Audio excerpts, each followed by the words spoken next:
Hello everybody, welcome to Coco's Crochet. I'm Litsa and today we're going to look through this book, Crochet Animal Slippers.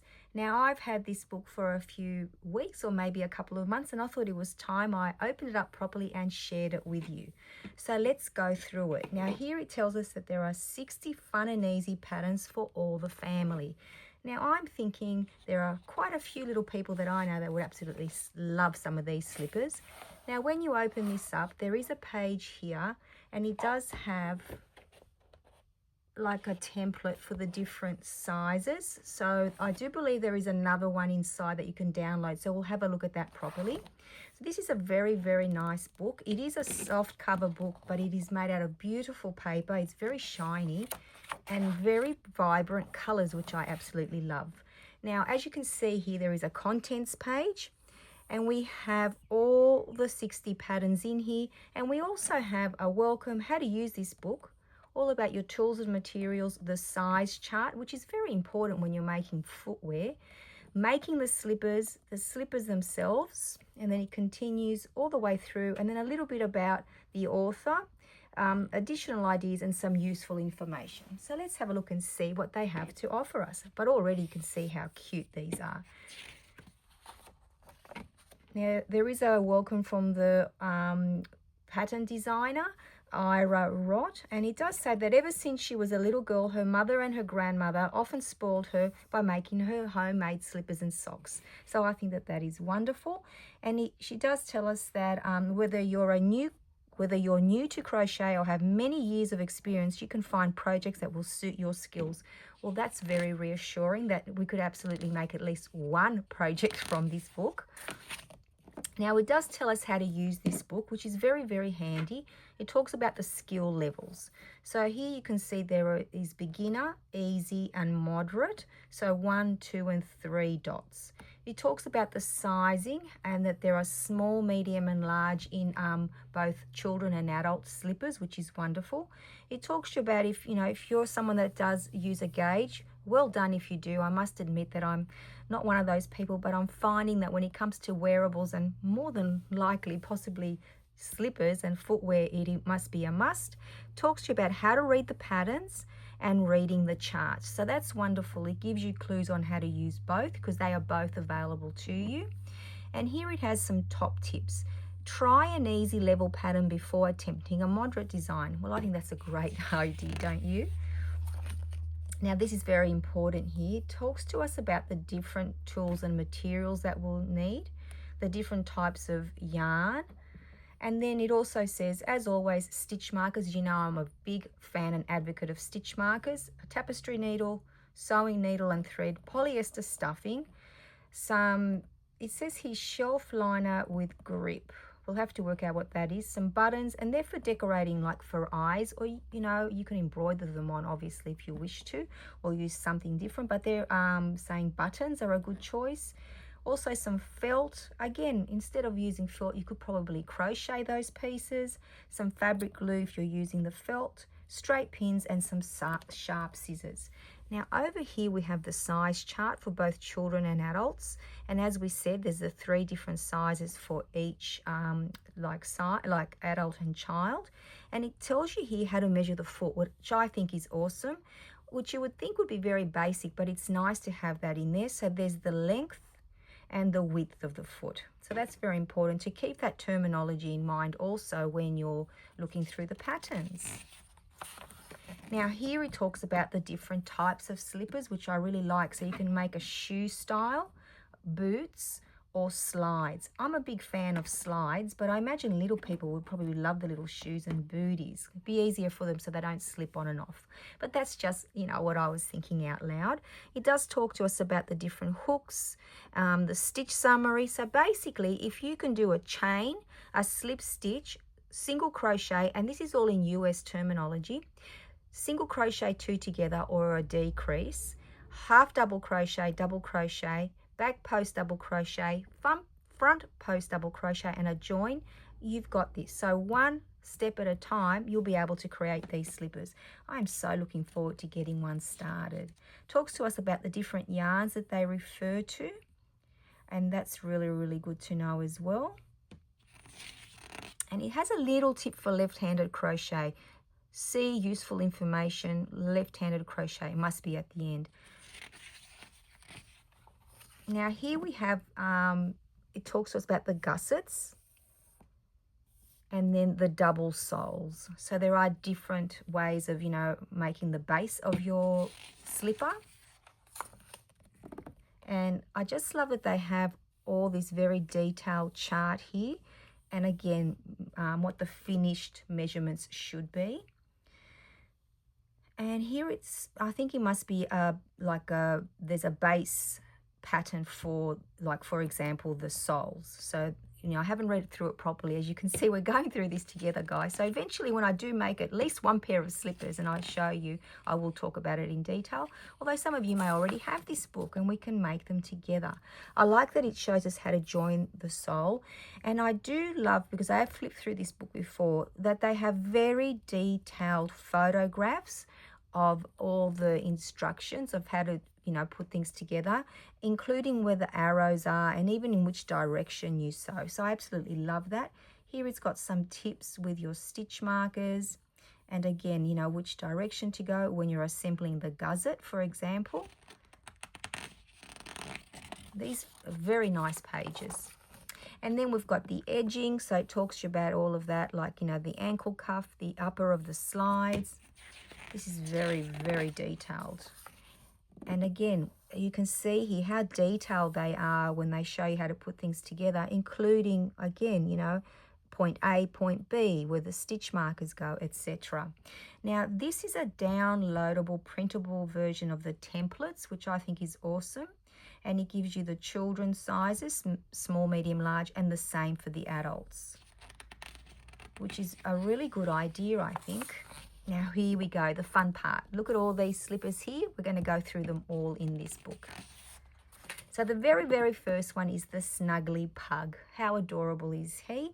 Now here it talks about the yarn weight and your hook size. And it does look like the predominantly they're using weight 4 or worsted weight, or here in Australia, 10-ply yarn, and a 3.5 millimeter or E crochet hook. But it also refers to 3.75 and a 4.25, so E, F and G hooks. For this one here, they've used some buttons and some felt for the eyes, but again, you could crochet them if you wish to, or even embroider them on. And this one tells us that it's a skill level 1, so this would be a great one to start off with. And they look like little slides to me, very, very cute. Now here we have a very detailed pattern. Talks to you about how to create the muzzle, and then it has the chart, as we were talking about earlier, the ears, and then finishing the slippers. Again, very detailed photos, which I think is great. And again, figure 1, figure 2, and so on. So there's the little pug. And then we have a little cuddly bear, very, very sweet. And this one too is a skill level 1. Again, same type of yarn, same hooks, and it's letting us know that they're using buttons for the eyes. And I think the theme will be throughout, that we have the written instructions, the chart, how to join it all together, and some detailed photos. So that's really, really good. And which gives us different angles as well. The happy penguin. Well, here's another skill level 1. How adorable. So you can crochet the eyes if you wish to, otherwise they're using buttons, and the little beak is also crocheted. Again, the same weight of yarn.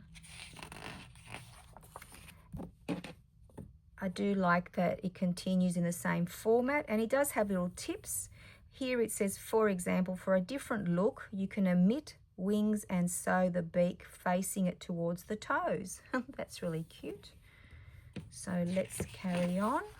Here we have the Zingy Dinosaur. Now this one has a little bit more detail, as you can see, and it is a skill level 3. Okay, that's interesting. Maybe because there's more parts, bits and pieces to sew on. Again, there's slides. I think somewhere in the book you might say how you can convert it from slides to shoe to boot. I'll have to come back to you with that one. And again, very detailed charts and the written pattern. Wow, this one's got a lot of detail, as including finishing the slippers. Once again, how to add the frill and the face, which is awesome. And then we have the Starry Unicorn, skill level 3. We've jumped 2 completely. Very, very cute, must admit. Once again, lots and lots of detail on all the different components of the slipper and the different charts to help you. And a lot of instruction of how to put it together, including if you're gluing any pieces on. You could always sew them on if you wish to. Everyone knows I'm a big fan of gluing, so if there's a shortcut, I will be taking it. And here there's great detail on how to sew on all the pieces. And then we have the little rock and roll panda, skill level 2. So that's awesome. We've got some skill level 2, and that looks like a little shoe.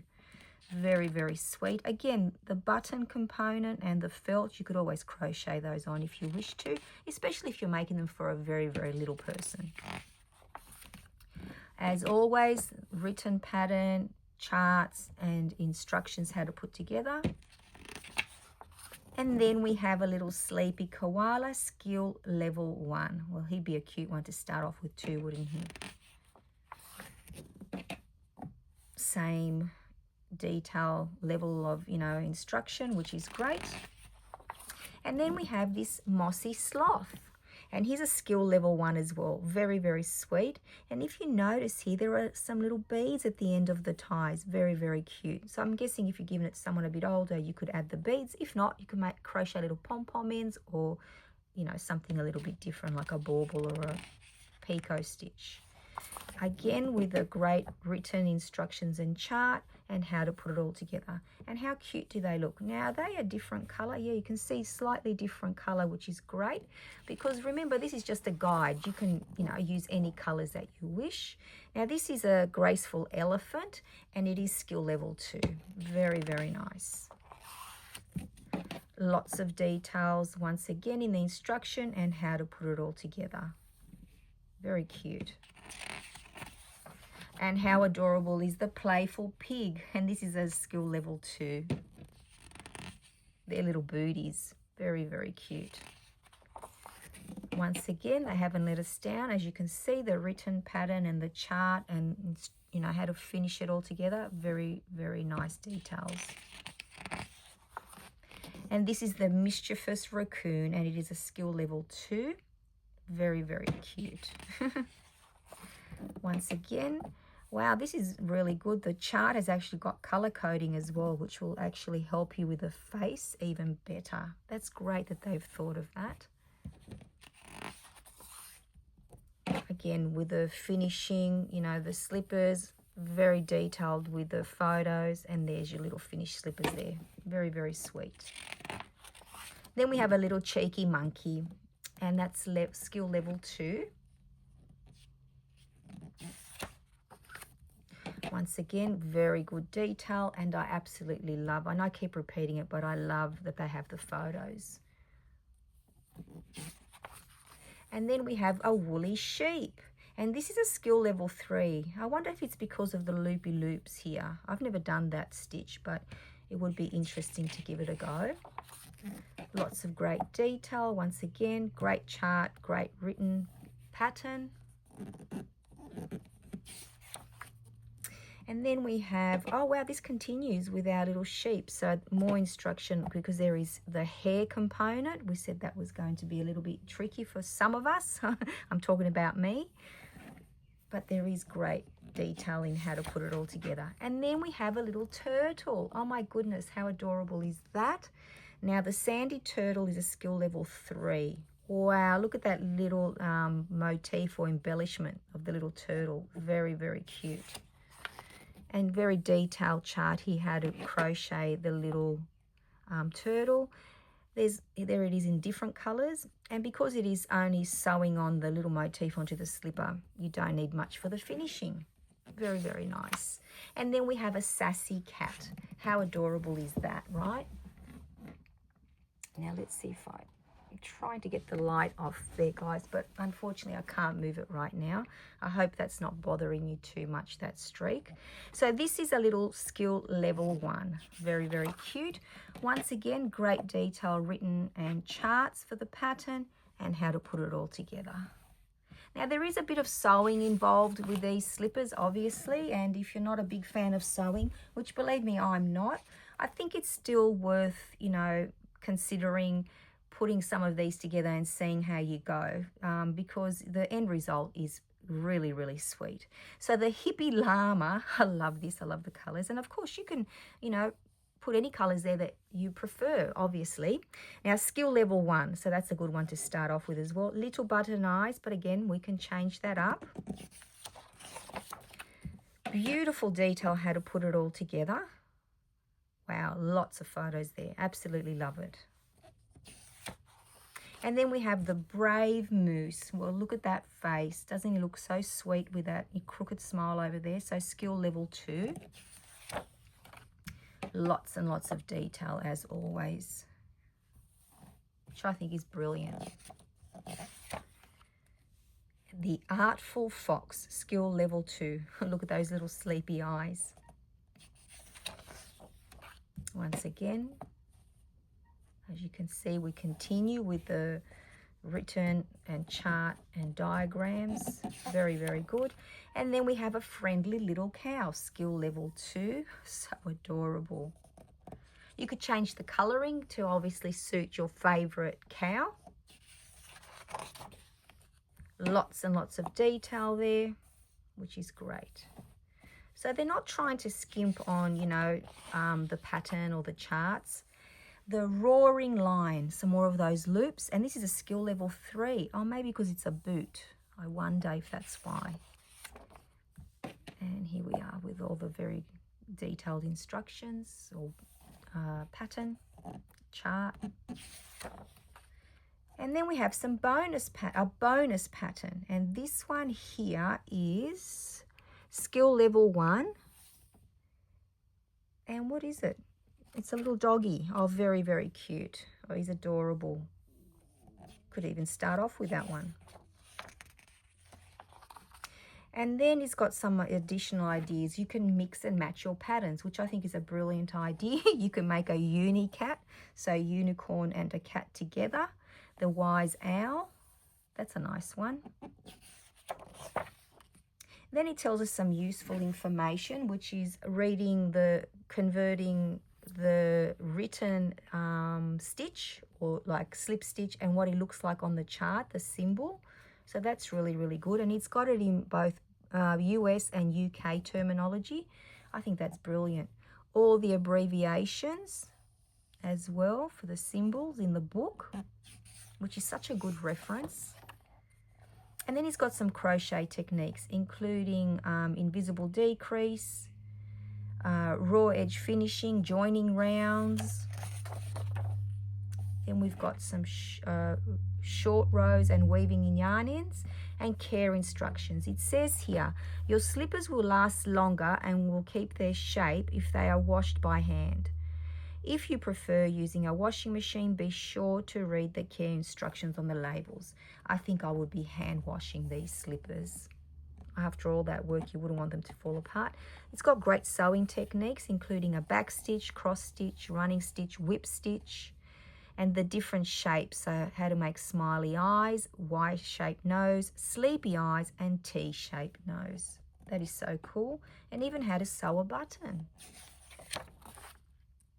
And then it's got how to join the gussets using a whip stitch is 1 level, level 1, or a slip stitch is 2, so it's a little bit harder.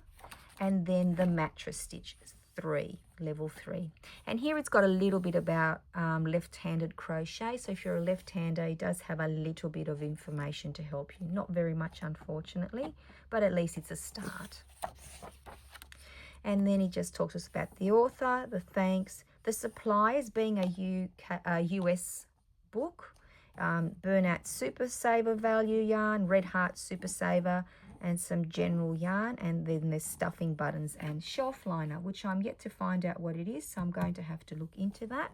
There's an index if you know, say you're looking for dog slipper. Let's see, is there one here that says dog? Yeah, dogs pug. So there you go. And here we are at the end. Now this book was first published in 2021, so now it's January 2025, so that's 4 years old. And at the back, I like that they have this little flap because you can use it as a bookmark. And let's take it off the tabletop there, and that's the back of the book there. So that's it, guys. Thank you so much for joining me so we can look through this book together. I hope that you've enjoyed it as much as I have. I wonder how many of you already have this book in your collection, and how many of you would probably consider purchasing it now after looking through it. I certainly am going to be making a pair of slippers sooner than later, and more than likely I will be making a child size one or a little person. So thank you once again for joining me. I hope you're all keeping well, and until I see you all very, very soon, take care everyone. Bye bye for now.